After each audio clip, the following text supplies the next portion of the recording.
Reprenons nos brebis. Ainsi dit l'Éternel, dans le livre de Psaume, chapitre 81, à partir du verset 10 à 13. Bien. Qu'il n'y ait au milieu de toi point de dieu étranger. Ne te prosterne pas devant des dieux étrangers. Je suis l'Éternel, ton Dieu, qui t'ai fait monter du pays d'Égypte. Ouvre ta bouche et je la remplirai. Mais mon peuple n'a point écouté ma voix. Israël ne m'a point obéi.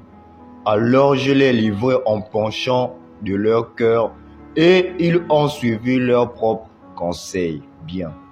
Heureux de te revoir, bien-aimé dans le Seigneur, et bienvenue encore si tu es nouveau dans ma chaîne qui consiste à ramener des âmes envers le Seigneur Jésus-Christ, dans le Dieu Tout-Puissant, et de ramener la conscience de jeunes frères et sœurs de cette génération dans le droit chemin. Bien.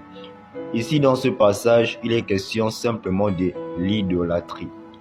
Tu sais, bien-aimé, lorsque tu as pris un engagement de bonne conscience envers le Seigneur Jésus-Christ, de le servir, toi et ta famille, en passant par les eaux du baptême, la consécration et l'ordonnation, et ainsi que tout ce que tu as pu faire, tu dois comprendre que, en tant que saint, en tant qu'ambassadeur du royaume céleste, donc de Jésus-Christ, en tant que son serviteur et sa servante, donc chrétien, donc enfant de Dieu, tu dois désormais t'éloigner de l'idolâtrie.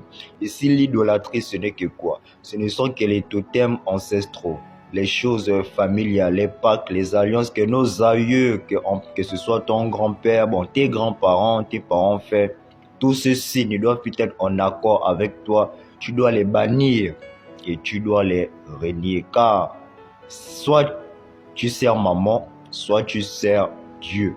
C'est pourquoi il dit dans sa parole, à partir du verset 10, qu'il n'y ait au milieu de toi point de dieu étranger.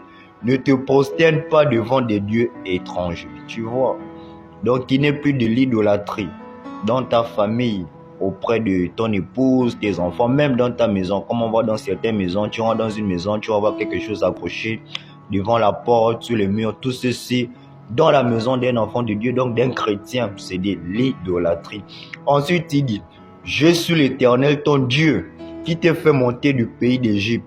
Donc tu as vu, le pays d'Égypte ici, ce n'est que le monde où tu étais hier.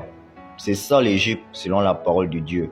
Là où règnent toutes sortes de choses que toi et moi nous connaissions. Parce que hier, tu étais dans l'impudicité, dans l'alcool, dans le tabagisme. C'était toi le plus grand bordel. Tu étais la plus grande bordel. Mais Dieu t'a dit qu'il t'a retiré de l'Égypte afin que tu sois désormais à lui. Et il t'a dit dans le verset suivant que ouvre ta bouche et je la remplirai. Donc, si tu fais encore face à certaines situations, c'est simple, ouvre ta bouche et il va la remplir afin de répondre à ta prière. Mais pour qu'il puisse t'exaucer, tu dois bannir de ta maison, donc de ta vie, l'idolâtrie, les idoles ancestrales, comme chez moi les nanangomen, tout cela, tu dois bannir tout cela et l'appartenir et ne te prosterne plus devant ces génies, soi-disant génies, Mami Wata, tout ce que nous connaissons, car sois le premier. Ciao.